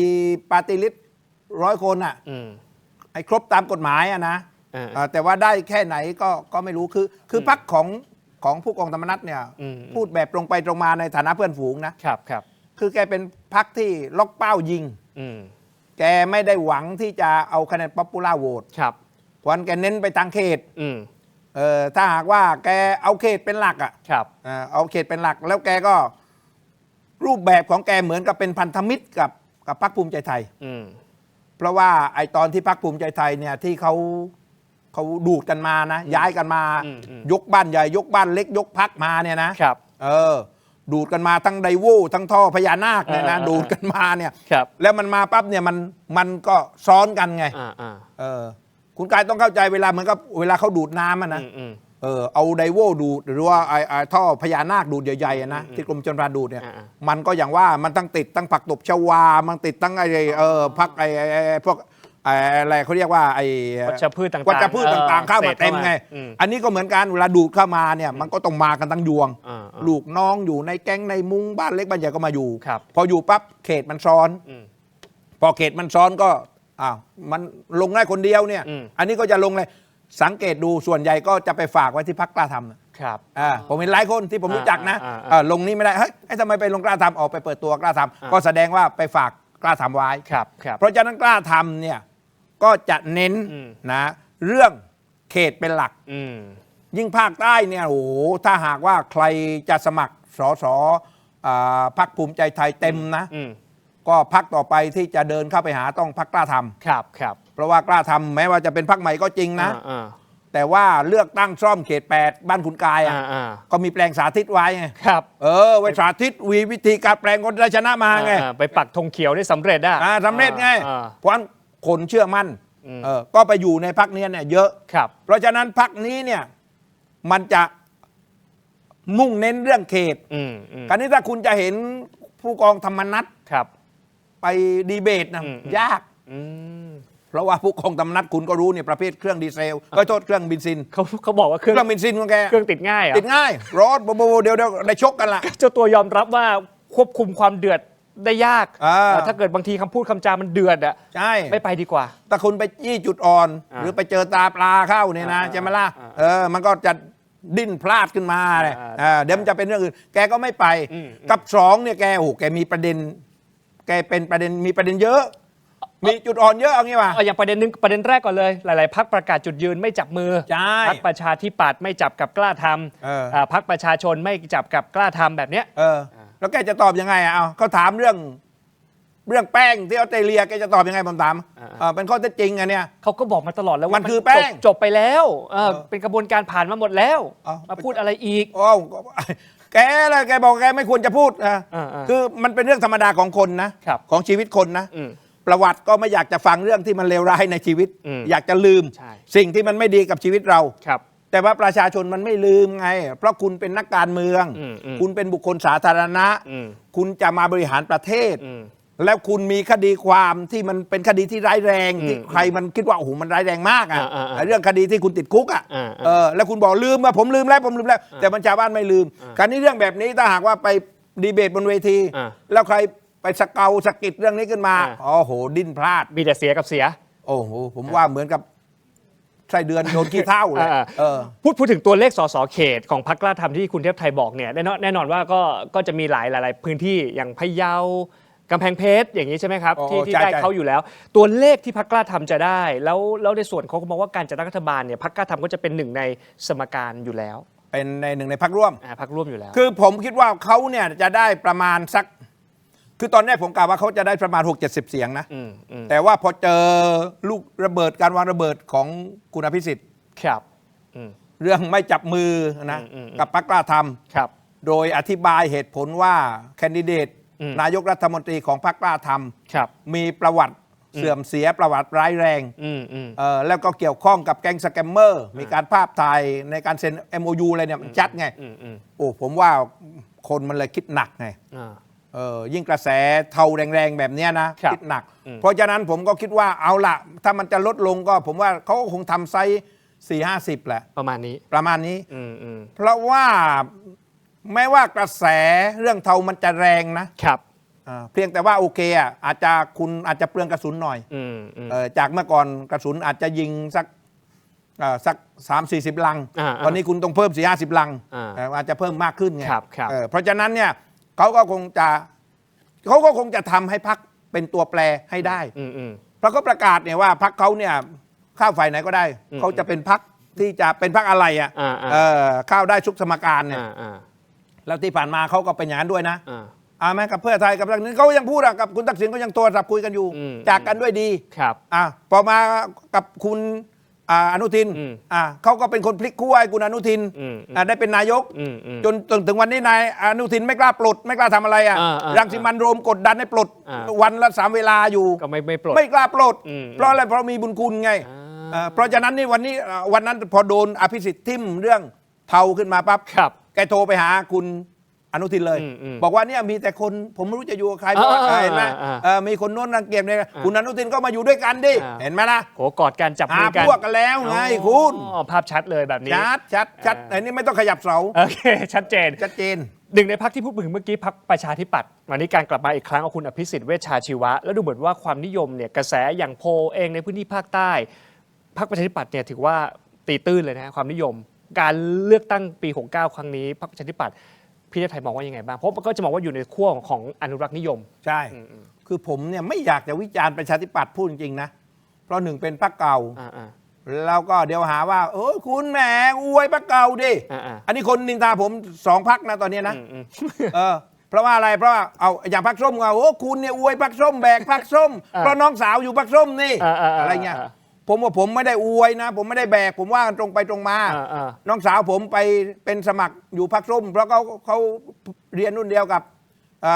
คุณปิยบุตรแล้วเขาก็ไม่ได้เห็นความสำคัญอะไรของผมหรอกถ้าเห็นความสำคัญของผมน้องสาวผมก็ต้องอยู่1 ใน 30ที่ตอนนี้ของน้องสาวผมอยู่โน่นหลังท้ายๆเลยท้ายๆนู่นแล้วไม่ใช่แค่น้องสาวพี่ชายด้วยคราวนี้พี่ชายนี่อยู่ประชาธิปัตย์เขต 3นครศรีใช่ไหมเขต 2เขต 2คราวนี้เนี่ยบ้านผมมันกระจายไปอิสระไงน้องอีกคนก็อยู่รวมไทยสร้างชาติอีกคนอยู่ภูมิใจไทยแล้วแต่เป็นสิทธิ์เลยก็บรรลุนิติภาวะแล้วคุณจะไปอยู่พรรคไหนก็ได้แต่ว่าเอาละถ้าเมื่อจะให้วิจารณ์หรือจะให้วิเคราะห์พรรคประชาธิปัตย์นะในฐานะที่เป็นสิทธิ์เก่าอันนี้วิเคราะห์โดยแหมนี่ยกมือสาบานเลยโดยความสัตย์จริงเลยคือพรรคประชาธิปัตย์เนี่ยรอบนี้เนี่ยนะครับผมว่าให้ได้ปาร์ตี้ลิสต์สัก3 ล้านคะแนนหรือ5 ล้านคะแนนเนี่ยผมว่ารู้แล้วเก่งแล้วสัก10 คนอย่างนี้เหรอฮะก็สักกี่คนก็แล้วแต่ละแต่ว่าจะ3 ล้านก็10 กว่าคนมา10 กว่าคนเพราะอะไรเพราะว่าไอ้ปัจจุบันเนี่ยมันได้900,000เนี่ยคุณอภิสิทธิ์มาครับกระแสดีขึ้นมันก็ได้สัก3 ล้านหรือ5 ล้านจากเดิมประชาธิปัตย์เคยได้12 ล้านเอาละมันก็อาจจะไม่ถึง12 ล้านหรอกแต่ว่าเอามาครึ่งทางเนี่ยนะ5 ล้าน3 ล้าน5 ล้านเนี่ยผมว่าถ้าทำได้เนี่ยเก่งคราวนี้เนี่ยไอ้สสเขตเนี่ยหวังยากเพราะสสเขตมันซื้อเสียงมันซื้อเสียงกันทั้งนั้นไอ้สสเขตเนี่ยนะเพราะฉะนั้นวัดกันว่าใครซื้อเสียงได้มากคนนั้นได้คราวนี้คุณอภิสิทธิ์แกประกาศทำการเมืองสุจริตแกไม่ให้คนซื้อเสียงคุณก็เห็นนี่พอคุณอภิสิทธิ์ประกาศว่าไม่มีชื่อเสียงไม่มีการจ่ายตังค์ไม่มีการไอ้ซัพพอร์ตอะไรทั้งสิ้นสสอดีตสสออกจากพรรคหมดเขาไปอยู่พรรคอื่นหมดคุณไปดูเนี่ยจาก22 คนเนี่ยเหลือ5 คนย้ายไปอยู่สังกัดใหม่หมดไปหาที่อุดมสมบูรณ์หมดอิ่มหมีพีมันหมดเพราะฉะนั้นคุณอภิสิทธิ์จะได้สสเขตมากก็ต่อเมื่อกระแสนิยมของคุณอภิสิทธิ์มันแรงมันทะลุเขตคือหมายความว่าทะลุเขตก็คือว่าเงินซื้อเนี่ยนะซื้อเอาไม่อยู่คนมันอยากจะเลือกอภิสิทธิ์มันชอบอภิสิทธิ์ไอ้พวกซื้อเสียงก็อาจจะพ่ายแพ้ไปถ้าถึงจุดนั้นแต่กระแสณวันนี้ยังไม่ถึงขนาดนั้นมันยังไม่ถึงขนาดนั้นมันเพียงแต่ว่าโอเคคนชอบคนนิยมถ้าเป็นแบบนั้นก็เหมือนกับพรรคประชาชนปี66ไงพรรคประชาชนปี66เนี่ยคนมันอยากให้พิธาเป็นนายกมันไม่สนใจว่าผู้สมัครเป็นเมสเซนเจอร์หรือว่าขายปลาทูเค็มหรือขายกะปิไม่สนเลือกให้อภิธาเป็นคนซื้อมันก็สู้ไม่ได้พรรคประชาชนเลยได้ที่1ไงรอบนี้ของคุณอภิสิทธิ์ถ้าคุณอภิสิทธิ์กระแสมันแรงขนาดนั้นนะจนมีว่าให้อภิสิทธิ์เงินเท่าไม่เอาเพราะฉะนั้นเนี่ยเลือกใครก็ได้ที่อยู่พรรคประชาธิปัตย์ได้เป็นสสอันนี้มันก็จะเข้าสู่ยุคที่เสาไฟฟ้าลงได้ไงก็ได้ไงแต่คุณอภิสิทธิ์เนี่ยแล้วมันสองจุดที่เขาจะได้คือภาคใต้กับกรุงเทพภาคใต้เนี่ยเขาต้องเจอกับพรรคภูมิใจไทยเต็ง1อันดับ1ในการยิงแม่นบล็อกยิงบล็อกเกตอันดับ2พลาดจากภูมิใจไทยอันดับ2กล้าทำอีกใช่ไหมล่ะคราวนี้เขามาสู้กระแสพรรคอุดมการณ์พรรคประชาธิปัตย์ต้องเอาดึงคืนมาจากพรรคประชาชนหรือพรรคก้าวไกลเพราะเที่ยวที่แล้วปี6พรรคก้าวไกลได้อันดับ1ในภาคใต้ปฏิริษีนะคุณต้องไปดึงคะแนนจุดนี้คราวนี้พอมากรุงเทพคือประชาธิปัตย์มี2ที่เนี่ยฐานเขานะภาคใต้กรุงเทพพอมากรุงเทพประชาธิปัตย์เคยได้ที่1เคยได้ในกรุงเทพเนี่ยยกมาก็ตามก็จริงนะมีแฟนเก่ามีแฟนคลับอยู่แต่ว่าเที่ยวนี้เนี่ยก่อนจากนี้เขาปันใจไปให้พรรคส้มพรรคลุงตู่ใช่ไหมกันเยอะพอสมควรเพราะฉะนั้นวันนี้เนี่ยถ้าเขาจะกลับมาเนี่ยผมก็โอเคพรรคลุงตู่ก็คงอาจจะกลับมาละเพราะว่าลุงตู่ก็ขึ้นหิ้งไปแล้วคือเป็นคะแนนที่เมื่อก่อนเนี่ยก็จะไหลไปฝั่งอนุรักษ์นิยมพรรคลุงตู่แต่วันนี้เนี่ยพรรคเหล่านั้นก็ค่อยๆลดลงไปแล้วก็เลยมองว่าพรรคประชาธิปัตย์เป็นอีกทางเลือกที่คนผู้สูงอายุเอง หรือคนรักเก่าของประชาธิปัตย์จะกลับมาเทให้ใช่คือประชาธิปัตย์เนี่ยที่ไปลุงตู่อาจจะกลับมาแต่กลับมาไม่หมดไปที่มาไอ้ที่เขาเรียกว่าอนุรักษ์ก้าวหน้าหรือชนชั้นกลางที่เคยเลือกประชาธิปัตย์ ครับ เที่ยวที่แล้วเนี่ยไอ้พรรคฝ่ายอนุรักษ์มันลอยถ้วยหมด อืม เขาก็เทไปยังพรรคส้ม พอคุณอภิสิทธิ์กลับมาก็อาจจะกลับมาบ้าง อ่า ใช่ไหม อ่า แต่ว่าในอนุรักษ์นิยมเนี่ยมันจะเป็นปัญหาอยู่สองส่วน ครับ ส่วนอนุรักษ์นิยมก้าวหน้าผมก็เชื่อว่ามาคุณอภิสิทธิ์ อืม แต่ว่าตอนนี้พรรคภูมิใจไทยเนี่ยเขาอยากได้อนุรักษ์นิยมสุดขั้วขวาจัด ครับ วันคุณกายจะเห็นนี่พวกอินฟูตั้งหลายแหล่พวกแกนนำนะในปีกอนุรักษ์นิยมตอนนี้เชียร์อนุทินทั้งนั้นนะหนูทำเพลงให้อนุทิน เชียร์อนุทินก็เห็นกันอยู่นี่ใช่ไหมล่ะกลุ่มกปปสเก่ากลุ่มนกหวีดกลุ่มคนเสื้อเหลืองกลุ่มอะไรเงี้ยอนุทินเพราะอะไรเพราะคนเหล่านี้ยังกลัวเสื้อแดงยังกลัวผีส้มอยู่ไงเพราะฉะนั้นเขาคิดว่าอภิสิทธิ์ไม่มีทางจะชนะแดงกับส้มอนุทินเท่านั้นที่จะชนะเขาเลยเชียร์อนุทินไงก็เลยเทไปทางพรรคภูมิใจไทยแล้วดูเหมือนว่าสัพพะกำลังพรรคภูมิใจไทยจะดูยิ่งใหญ่มากกว่า นั่นแหละความ เทียบ พร้อ กั ม นไม่ได้เลยพรรคประชาธิปัตย์ ใช่พรรคประชาธิปัตย์มันประเภทอะไรเขาเรียกว่าพรรค SME อ่ะพรรคเล็กอ่ะพรรคขนาดเล็กนะ พรรคขนาดเล็กเพราะกำลังไต่เต้าขึ้นไงค่อยๆสร้างไงแต่ว่าพรรคของคุณอนุทินเนี่ยอนุรักษ์นิยมประเภทขวาจัดเห็นว่ามีความหวังควรจะเลือกเพราะฉะนั้นเราก็จะเห็นว่าอนุรักษ์นิยมเลยแบ่งเป็นสองซีก ประชาธิปัตย์ได้สักกี่ที่ฮะเลือกตั้งครั้งนี้ ผม มากกว่าเดิมนิดนึง ผมคิดว่าถ้าได้เกิน 25 นะแต่ว่าโอเคเพราะว่าเขาอยากจะได้ 27 เพราะว่าตัวเลขเขา ตรงกับ ถู เล ก ข จรูก เขาหวังน้อยเลยนะ เขาได้อย่างน้อยก็ 27อ่ะ มากกว่าเดิมนิดหน่อยเอง ก็ไม่ก็เขาได้ตามสุดนี่27เพราะก็ว่าเลข27เขาถูกจรูกใช่ไหมล่ะคุณอภิสิทธิ์เป็นสสครั้งแรกอายุ27 ครับ เป็นนายกคนที่ 27 สภาครั้งหน้านี่คือสภา 27 ครับ เขาได้เบอร์ 27คุณอภิสิทธิ์เนี่ยถ้าผมดูประวัติเนี่ยนะเขาเนี่ยจะถูกฉลกกับเบอร์ 7เขาเกิด 07 ใส่รองเท้าเบอร์ 7 ครับ7หมดทะเบียนรถ7หมดมันก็ ชอบเลข7เหรอ มันถูกฉลกมันถูกฉลกเพราะว่าเขาแ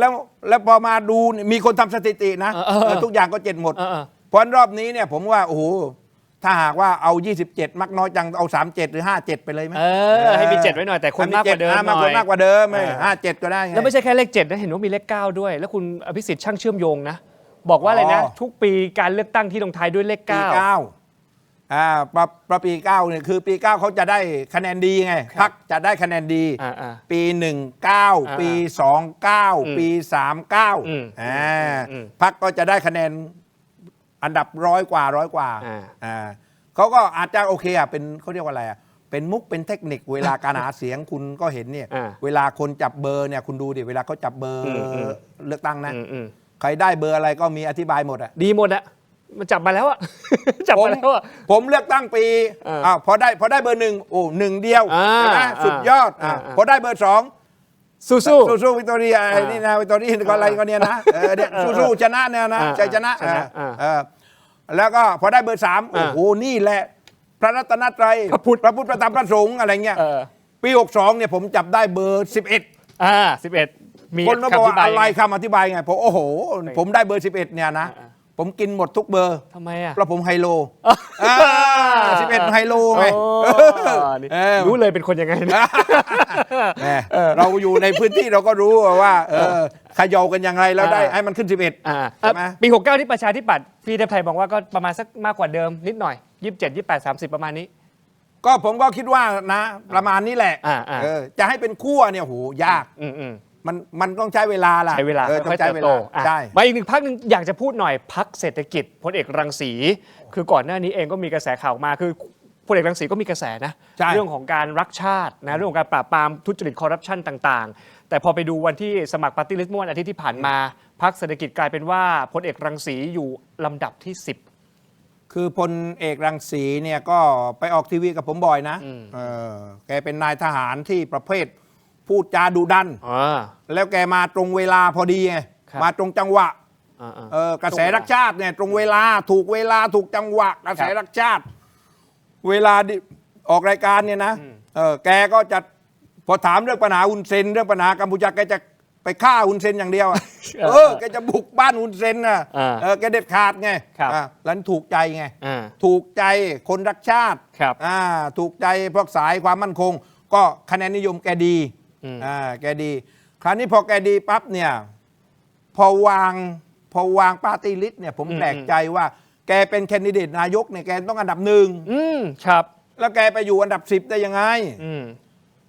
จะไปอ้างได้เหรออ้างแก้เกี้ยวว่าเอาอันดับ 10 เพื่อที่จะอะไรท้าทายกองเชียร์ว่าจำเป็นต้องเลือกให้ถึงรังสีก็เดี๋ยวรังสีจะตก คนมองว่ามั่นใจเกินไปหรือเปล่า หลายคนเราคิดอย่างนั้นนะแต่ว่าถ้าให้ผมมองทางการเมืองนะ ผมมองว่าพรรคเศรษฐกิจเนี่ยมันเป็นพรรคที่มีเจ้าของนะครับ ก่อนหน้านี้มันชื่อพรรคเส้นได้ อ๋อก็คือ ของณคริส เบอร์หนึ่งปฏิริษีเบอร์หนึ่งครั้งนี้ โปสนันอะไรเนี่ยนะ โปรคุณคริสเขาเป็นเจ้าของพรรค ครับ แล้วก็คุณรังสีเนี่ยก็มาเป็นหัวหน้าพรรคให้เขาก็ถ้าหากว่าพูดแบบชาวบ้านก็มาอาศัยบ้านเขาอะมาอยู่ชายคาบ้านเขาใช่ไหมแล้วแต่เจ้าของบ้านใจนอนตรงไหนอันนี้ก็เหมือนกันแล้วแต่เจ้าของบ้านจะอยู่ลำดับไหนใจนอนระเบียงหรือจะนอนห้องครัว หรือจะให้นอนหลังบ้านก็แล้วแต่เขาก็ไล่ให้อันดับ 10ไงพออันดับ 10ก็พอไปถามคุณรังสีแกก็บอกว่าแกไม่ถนัดเรื่อง นิติบัญญัติ แกจะเป็นฝ่ายบริหารเราได้10 คนมันจะเป็นผู้บริหารอะไรได้กระทรวงอะไรได้ล่ะใช่ไหมล่ะแต่ว่าเอาละมันเป็นเรื่องการบริหารจัดการภายในของเขาแต่ว่าคนวิจารณ์เยอะเรื่องนี้ผมเลยขอละลาบละล้วงแฟนคลับพลเอกรังสีกับพลเอกรังสีหน่อยว่าผมวิจารณ์แบบตรงไปตรงมาในฐานะนักการเมืองเก่าผมเห็นว่าถ้าจะให้พลเอกรังสีมีบทบาทแล้วก็เป็นหัวหน้าพรรคจริงเป็นแคนดิเดตนายกควรจะให้เขาอยู่เบอร์หนึ่งแต่ไม่ทันแล้ว ไม่ทันแล้วเปลี่ยนแล้ว แล้วมองยังไงหลังทราบผลการเลือกตั้งซึ่งก็ไม่อาจจะไม่ถึงนะเราก็ไม่ได้สบประมาทแต่คาดการไว้แล้วกันสมมติฐานว่าถ้าวันนั้นไปไม่ถึงระดับที่ 10 ของพลเอกรังสีแล้วพลเอกรังสีจะมีบทบาทยังไงต่อไปคือใช่พลเอกรังสีพรรคพลเอกรังสีก็ถือว่าเป็นพรรคเล็กนะไม่ใช่พรรคใหญ่คือเวลาดีเบตเนี่ยผมเคยบอกคุณกายด้วยถ้าคุณกายจัดดีเบตนะคุณควรจะจัด2 ชุดคุณอย่ารวมกันมาเยอะๆรวมเยอะๆฟังไม่ทันไม่ได้เนื้อไม่ได้หนังคุณจัดเป็น2 ชุดเฮฟวีเวทชุดหนึ่งรุ่นเฮฟวีเวทเนี่ยก็คือท็อปไฟไปเลยแล้วก็รุ่นไพรเวทหรือว่ามินิแยกกันไปเลยแยกไปเลยเป็นชุดไงก็ว่ากันไปไงพวกนกแรก็ว่ากันไปใช่ไหมล่ะคราวนี้เนี่ยของพลเอกรังสีเนี่ยผมที่บอกว่าพรรคเล็กแกโชคดีอย่างหนึ่งนะคือแกได้ลำดับที่รู้สึก11อะ11เบอร์11ก็เบอร์ที่พี่เทพไทยพูดเลยตอนเลือกตั้งครั้งก่อนนู้นไอเบอร์11นี่แหละคือใครได้เบอร์แรกเนี่ยเบอร์เลขตัวเดียวเบอร์ต้นๆเนี่ยนะจะมีสิทธิ์ฟลุกได้สสปาร์ตี้ลิสต์ทุกพรรคเพราะอะไรอ่ะเพราะว่าไอผู้สมัครเขตเนี่ยมันส่วนใหญ่ก็ไม่เกิน15 คนและไอพวกนี้เนี่ยผู้สมัครเขตโดยส่วนใหญ่ไปซื้อเสียงพอไปซื้อเสียงปั๊บเนี่ยมันก็จะบอกคนเฒ่าคนแก่ว่าเลือกผมนะผมเบอร์7มันก็ให้กาเบอร์7พออีกใบหนึ่งปาร์ตี้ลิสต์ไอ้คนแก่ก็จำไม่ได้ว่าเบอร์ที่จะชอบเบอร์พรรคส้มเบอร์อะไรว่าเบอร์46ไกลมั่งจำไม่ได้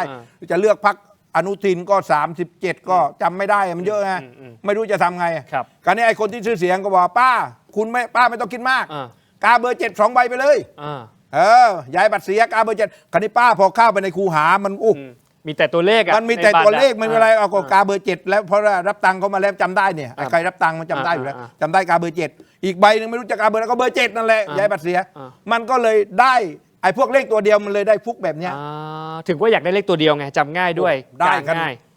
เที่ยวที่แล้วปี66นะเบอร์1ถึงเบอร์6ได้ปาร์ตี้ลิสต์พรรคละคนทุกพรรคน่าสนใจตรงนี้เป็นสถิติเลยนะสถิติเบอร์1ถึงเบอร์6ได้ทุกพรรคพรรคเล็กก็แต่เป็นด้วยการเฉลี่ยแล้วครั้งนี้เนี่ยครั้งนี้นี่นะไอ้1ถึง6เนี่ยนะรอบนี้เนี่ยจับได้เลขตัวเดียวอีก3 พรรค3 พรรคจับได้อีกผมว่าอันนี้มันเป็นพรรคเล็กแต่ก็เดี๋ยวต้องรอดูพรรคเล็กอย่างที่พี่เทพไทยบอกไปว่า1 2 3เนี่ยจะได้หรือเปล่าคุณรอดูกันแล้วกันไอ้พวกนี้เนี่ยไอ้พวกครั้งที่แล้วเนี่ยได้1ถึง6เนี่ยนะรอบนี้ได้เลขตัวเดียว3 พรรคแสดงไปบริกรรมคาถามาแรงเลยไปลงหน้าทองอะไรมาหรือมือไปเอามือทองอะไรมาจับเลขได้แม่นมากเลยแล้วเบอร์9นี้ก็โหว้าวเลยนะเพื่อไทยโอ้โหเบอร์9เนี่ยเบอร์9เนี่ยหมายความว่าถ้าหากว่าคุณดูก็คือเลขทั้งหมดเนี่ยนะผมว่าอธิบายให้มันเป็นสิริมงคลเนี่ยคือพรรคใหญ่นะ5 พรรคนะไอ้พรรคเล็กเนี่ยผมไม่ได้คิดอะไรมากคือเบอร์9เนี่ยมาอธิบายเนี่ยเห็นไหมเบอร์9ก้าวหน้า เจริญก้าวหน้าเลขสวย แล้วพี่เทพไทยนะเห็นไหมตอนรู้เรามีภาพหรือเปล่านะตอนที่คุณจุลพันธ์ไหมถ้าจำไม่ผิดไปจับเลขอ่ะแล้วในวงล้อใช่ไหมที่เลขที่จับเนี่ย อ่าฮะ มันโดดเด่นมาอยู่ที่ลูกเดียวเลยอ่ะ ด้วยเหมือนกับอะไรชงไม้ เอ เลย อเหมือนชงมาเลยแล้วพอคุณจุลพันธ์เดินมาปุ๊บ หยิบเลยอะ หยิบลูกที่มันลอยขึ้นมาอยู่ลูกเดียวเลย แสดงว่าเล่นของ 9 เล่นของเชื่อผมว่า เออ ไม่รู้เล่นครูหมอโนราหรืออะไรนะ มีภาพใช่ไหมมีภาพนะเดี๋ยวลองดูไปหน่อยนะนี่เนี่ยถ้าเกิดย้อนไปตั้งแต่ตอนต้นตอนจังหวะเดินถ้ามีภาพตอนนั้นเนี่ยเราจะเห็นเลยนะว่าเหมือนมันโดดเด่นแล้วชาวเน็ตเขาก็สังเกตนะ อ่า ว่าแบบนี้มาอย่างมั่นใจคว้าหมับเข้าให้นี่นะเราดูสักครั้งนะนี่ดูตอนนี้กันหน่อยนี่ฮะ เนี่ย ไอ้กองเชียร์พรรคเพื่อไทยนะครับ มาไปข่มพรรคอื่น อืม ว่าเนี่ยเขาได้เลข อืม 9 เลข 9เนี่ยเป็นเลขที่ดี ครับ ถ้าเล่นปกเด้งเนี่ยนะปก9เนี่ยกินหมด อ่า หมายเขามว่านะ อ่า ปก9กินหมด เขาบอกว่าไอ้พรรคภูมิใจไทยเนี่ยบอด รอด37 10 แต้ม พอดี 10 แต้มบอดแล้วพรรคประชาชน 46 10 บอดใช่ไหมเขาบอกว่าเขาเนี่ย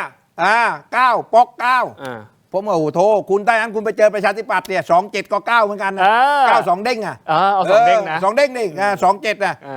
แล้วดอกเหมือนกันหรือเปล่า นั่นต้องให้เหมือนกันไง สองเด้งผมก็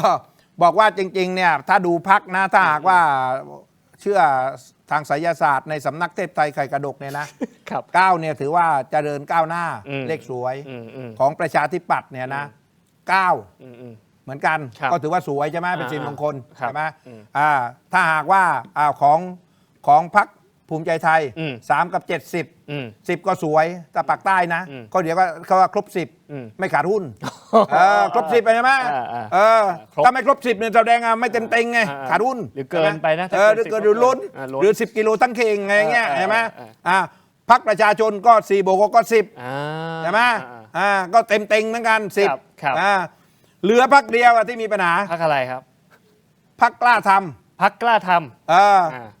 ำ6 ทำไม 6คเมนตีลังกา 6 ล้มไหม ผมเถียงพี่เทพไทย ฮะ 42 นี่เป็นเลขมงคลนะ ใช่ไหม ถ้าเกิดตามความเชื่อเลขศาสตร์เนี่ย4224 เป็นเลขของความเมตตามหานิยม อย่างนั้นใช่ไหม เอ นั่นก็แล้วแต่ที่จะใครอธิบายไง อ ถ้าให้ผู้กองธรรมนัฐอธิบายเลขนี้สวยมากเฮงมากอย่างนู้นอย่างนี้แต่ว่าถ้าเราดูตัวเลข6นะส่วนใหญ่6เขาไม่ค่อยได้ใช้ไง ครับ เพราะมันสื่อความหมายไปทาง6คเมนตีลังกาถ้า8อย่างเงี้ย8คนชอบ8เนี่ยพลิกยังไงก็8พลิกยังไงก็8เพราะฉะนั้นคุณเห็นไหมแก๊ง888อ่ะเห็นไหมล่ะอินฟินิตี้ ไม่สิ้นสุดนะคนจีนชอบเนี่ยเข้าไปทั้งแก๊ง888เข้าไปทั้งไฮโลป๊อก9ซะแล้ว เราต้องมาเอาอมไปเลยมันชุ่มคอหน่อยดีกว่าพี่เทพไทยนะวันนี้นะครับก็ขอบคุณเม็ดอมซิงค์พลัสผลิตภัณฑ์ไมบาซินจาก Greater Pharma นะครับมี3สูตรที่มีคุณประโยชน์จากวิตามินหลากหลายชนิดเลยนะครับ1เม็ดอมซิงค์พลัสวิตามินซีและโคคิวเทนกลิ่นองุ่นมะนาวครับ2เม็ดอมซิงค์พลัสลูทีนและบิลเบอรี่กลิ่นแบคเคอรันและ3เม็ดอมซิงค์พลัสเบต้ากลูแคนกลิ่นสตรอเบอรี่ซิงค์มีส่วนช่วยในการทำหน้าที่ของระบบภูมิคุ้มกันและกระบวนการต่อต้านอนุมูลอิสระถ้าคุณเทพไทยหรือคุณผู้ชมท่านใดเจ็บคอไออยากเสริมภูมิคุ้มกันเลือกไมบาซินจาก Greater Pharma หาซื้อได้ที่ร้านสะดวกซื้อซูเปอร์มาร์เก็ตและร้านขายยาทั่วประเทศไมบาซินจาก Greater Pharma ก้าวสู่60 ปีอย่างมั่นคงและยั่งยืนนะครับและวันนี้มีของมามอบให้กับคุณเทพไทยด้วยนะครับขอบคุณนะครับนี่นะครับไม่หมดเพียงเท่านั้นนะครับยังมียาดมสมุนไพรตรามังกรทองด้วยครับสูตรดอกไม้หอมได้รับรางวัล Premium Herbal Products ผลิตภัณฑ์สมุนไพรคุณภาพปี 2568 จากกรมการแพทย์แผนไทยและการแพทย์ทางเลือกครับบรรเทาอาการวิงเวียนศีรษะหอมเย็นชื่นใจจากอ้วยอั่นโอสถนะครับมอบให้กับคุณเทพไทยด้วยครับ ขอบคุณครับ ขอบพระคุณมากครับนี่แล้วก็ยังมี Seagull Electric ด้วยนะครับเครื่องใช้ไฟฟ้าขนาดเล็กครับที่ตอบโจทย์ทุกการใช้งานมองเห็นความอร่อยทุกขั้นตอนไซส์ใหญ่เสิร์ฟได้ทั้งครอบครัวหม้อทอดกรอบไร้น้ำมันดิจิทัล 5 ลิตรครับควบคุมแม่นยำตรงตามความต้องการสุกเร็วทั่วถึงกรอบนอกนุ่มในนะครับแล้วยังมีวันเกิดด้วยนะครับวันเกิดกรดไหลย้อนต้องวันเกิดครับยาบรรเทาอาการแสบร้อนกลางอกอาหารไม่ย่อยเนื่องจากกรดไหลย้อนนะครับนี่นะเป็นยาสามัญประจำบ้านครับและ มั่นใจทุกการเดินทางไปกับ Compact Brake ครับ Compact Brake ก้าวล้ำไปอีกขั้นกับนวัตกรรมความปลอดภัยสูงสุดเลยนะครับเป็นความปลอดภัยล่าสุด Compact Primo Gen 2 สูตรผ้าเบรกเกรดพรีเมียมมาพร้อมกับเทคโนโลยี Zero Water Absorption Technology ครับที่เพียบพร้อมด้วยมาตรฐานความปลอดภัยระดับโลกครับพร้อมแล้วที่จะทำให้ทุกเส้นทางอยู่ในคอนโทรลของคุณจัดจำหน่ายแล้ววันนี้ที่ร้านอะไหล่ชั้นนำทั่วประเทศและ Compact Premium Service Center Compact Primo Gen 2 All in Control นะครับและขอบคุณยาธาตุน้ำขาว 49 บาทฝาสีฟ้าตราหารคู่ด้วยนะครับมาตรฐานสากลหาซื้อง่ายตามร้านขายยาแผนปัจจุบันทั่วไปราคาเพียง 49 บาทครับเข้าถึงง่ายจาก HK Pharmaceutical วันนี้มอบให้กับคุณเทพไทยด้วยนะครับ ขอบคุณครับ ขอบพระคุณครับนี่นะครับและนอกเหนือจากนั้นนะครับก็ยังมีแบรนด์ Tech ไตรสกรีนด้วยนะครับกับนวัตกรรมใหม่ครับจอเสริมสุดล้ำที่สามารถทำงานพร้อมกันได้ถึง 4 หน้าจอในเวลาเดียวกันครับด้วยความคมชัดระดับ Full HD เชื่อมต่อแสนง่ายเลยครับเพียงแค่เสียบสาย Type C ก็พร้อมใช้งานได้ทันทีน้ำหนักเบาพกพาสะดวกครับกดเข้าไปที่หน้า Facebook Page Tero Digital แล้วอย่าพลาดนะครับตอนที่สั่งซื้อใส่โค้ด Let's Play AI รับส่วนลดทันที 2,000 บาทเลยนะครับนี่นะก็อย่าลืมใส่โค้ดด้วยนะครับและนอกเหนือจากนั้นครับยังมีบริษัทสะดวกสะอาดปลอดภัยจำกัดด้วยนะครับเราคือผู้ผลิตผงซักฟอกแบรนด์ไทยแท้เลยครับที่อยู่เบื้องหลังสินค้าคุณภาพในร้านค้าชั้นนำมากมายครับไม่ว่าจะเป็นแบรนด์คุ้มค่า Clean Action ของ 7-Eleven และ Lotus แชมป์ของ CJ Express Clean D ของ Big C และก้อนดับกลิ่นโถปัสสาวะชายแอปดีไซน์สวยครับห้องน้ำหอมด้วยสนใจสั่งซื้อหรืออยากผลิตผงซักฟอกในแบรนด์ของตัวเองติดต่อได้ทุกช่องทางที่ชื่อว่าไทยดิเตอร์เจนต์นะครับวันนี้มามอบให้กับคุณเทพไทยด้วยเหมือนกันครับครบเซตเลยนะครับแล้วก็ขอบคุณผลิตภัณฑ์ชนอโรมาทิกด้วยนะครับกับความหอมครับแล้วก็เครียดจากการทำงานได้รับกลิ่นดีๆหอมๆก็สามารถที่จะบรรเทาความเครียดเราได้นะครับสร้างความผ่อนคลายสร้างบรรยากาศได้กับชนอโรมาทิกนะครับนี่ก็เป็นเบื้องหลังรายการของเราเอาละตั้งแต่ต้นเลยพี่เทพไทยที่เราถามไปเรื่องพรรคการเมืองว่าพรรคไหนจะมาแรงอย่างไรอยากรู้ไหมฮะว่าความเห็นของผู้ชมถกไม่เถียงเนี่ยคิดเห็นอย่างไรนะครับหัวข้อให้พี่เทพไทยเดาหน่อยได้ไหมว่าส้มอีกเปล่า ผักส้มใช่ไหมส้มเยอะนี่ใช่ไหมลองดูครับว่าผลโพลของเรานะครับว่าคิดว่าคะแนนนิยมส้มกับ 27 ก็โอเคเนี่ยนี่อยากดูนะ46กับ27ใช่ฮะใช่ไหมอันดับหนึ่งพรรคประชาชนพรรคส้มไหม48%รองลงมาพรรคภูมิใจไทย32%นะแล้วก็พรรคประชาธิปัตย์พรรคประชาธิปัตย์มันเหนือกว่าเพื่อไทยชนะเพื่อไทยนะเกินครึ่งเลยนะนี่นะครับนี่ขนาดผมยังไม่เชียร์นะเมื่อกี้ถ้าผมเชียร์น่าจะได้พุ่งขนาดไหนใช่ไหมจะพุ่งขนาดไหนนี่ผมยังไม่เชียร์นะยังไม่เอาจริงนะเนี่ยแค่แตะๆนะช่วงนี้เป็นช่วงที่หลายคนเดินทางกับต่างจังหวัดนะอยากให้พี่เทพไทยอวยพรผู้ชมเราหน่อยถือโอกาสนี้นะปีใหม่ไทยก็ขอให้เดินทางโดยสวัสดิภาพแล้วก็มีความสุขกับเทศกาลปีใหม่นะครับแล้วก็ช่วงนี้ก็อยู่ในช่วงหาเสียงแล้วถ้าหากว่านักการเมืองคนไหนเอาตังค์มาแจกเนี่ยนะรับแต่ว่าอย่าเลือกนะครับไม่มีข้อผูกพันไม่มีข้อผูกมัดเขาเรียกว่ากินเบ็ดอยากกินเหยื่ออยากกินเบ็ดแล้วก็สโลแกนของผมแคมเปญผมเนี่ยหักหลังคนซื้อเสียงเท่านี้ผมรณรงค์กินเหยื่ออยากกินเบ็ดเนี่ยส่วนใหญ่มันกินทั้งเบ็ดทั้งเหยื่อนี่เอาใหม่หักหลังคนซื้อเสียงเพราะว่าอะไรเพราะว่าไอ้พวกซื้อเสียงเนี่ยต้องสันนิษฐานไว้ก่อนว่าที่ซื้อเสียงเนี่ยเงินที่มาซื้อเนี่ยนะเป็นเงินสีเทาเป็นเงินผิดกฎหมายเป็นเงินบาปเป็นเงินโกงเพราะว่ามันจะทำหากินนะเก็บเล็กผสมน้อยมาซื้อเสียงหมดกันคน 7-80 ล้านเนี่ยไม่มีใครลงทุนแล้วก็การลงทุน 7-80 ล้านเพื่อจะไปเอาเงินเดือนละ100,000 4 ปีนะโดยไม่ต้องจ่ายอะไรเลยเนี่ยได้แค่5 ล้านเนี่ยมันไม่คุ้มถ้าใครคิดทำเนี่ยคนบ้าเท่านั้นแหละคนดีคนไม่ครบ10เท่านั้นที่ทำเพราะฉะนั้นผมฝากนะครับเลือกตั้งครั้งนี้นะผมเนี่ยไม่ได้เชียร์พรรคใดนะบอกให้เข้าใจด้วยนะเชียร์พรรคที่ไม่ซื้อเสียงพรรคไหนก็ตามที่ซื้อเสียงผมไม่เชียร์ผมจะเชียร์ทุกพรรคที่ไม่ซื้อเสียงพี่น้องสันนิษฐานไว้เลยถ้าหากว่าพรรคไหนไปซื้อเสียงพี่น้องอย่าเลือกจบ มาร่วมกันเปลี่ยนแปลงประเทศนี้ไปด้วยกันนะครับแล้วก็นี่เป็นตอบโจทย์เลยกับที่สิ่งที่ช่อง 7 HD ของเรารณรงค์มาตลอดนะพี่เทพไทยนะ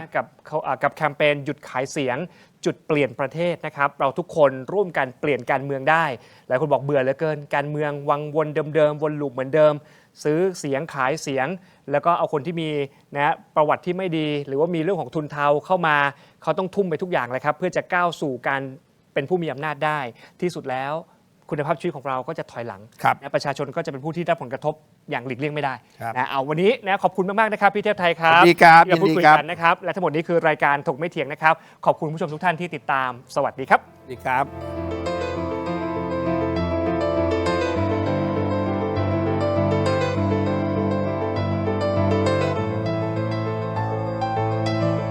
หากคุณไม่อยากพลาดถกไม่เถียงตอนเด็ดๆและไม่อยากพลาดเทคนิคความรู้แนวทางในการต่อสู้กับปัญหาที่สักวันหนึ่งอาจจะเกิดขึ้นกับคุณก็ได้นะครับอย่าลืมกดไลค์กดแชร์กด Subscribe กดกระดิ่งช่องเทโรดิจิทัลนะครับเป็นกำลังใจให้กับถกไม่เถียงด้วยครับมีคุณผู้ชมถามเข้ามามากมายนะครับว่าถกไม่เถียงมีวิธีการร้องทุกข์อย่างไรเรามีขั้นตอนง่ายๆดังต่อไปนี้ครับเริ่มต้นจากสแกน QR Code นี้เลยครับ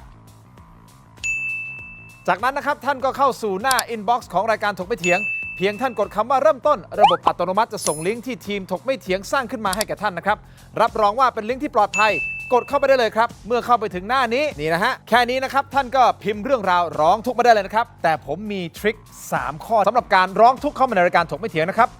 1. เขียนเรื่องราวร้องทุกข์ของท่านให้ละเอียดชัดเจนและสรุปโดยง่ายที่สุดนะครับข้อที่ 2 เขียนชื่อเบอร์โทรของท่านให้ครบถ้วนสมบูรณ์ที่สุดและข้อที่ 3 ถ้าท่านมีภาพคลิปวิดีโอกล้องวงจรปิดหรือหลักฐานต่างๆนะครับส่งเข้ามาที่อินบ็อกซ์ของเราได้เลยครับเพียงเท่านี้นะครับเรื่องราวร้องทุกข์ของท่านก็จะเข้าสู่ระบบหลังบ้านของถกไม่เถียงอย่างแน่นอนนะครับอย่าลืมนะครับเดือดร้อนไร้ที่พึ่งนึกถึงถกไม่เถียง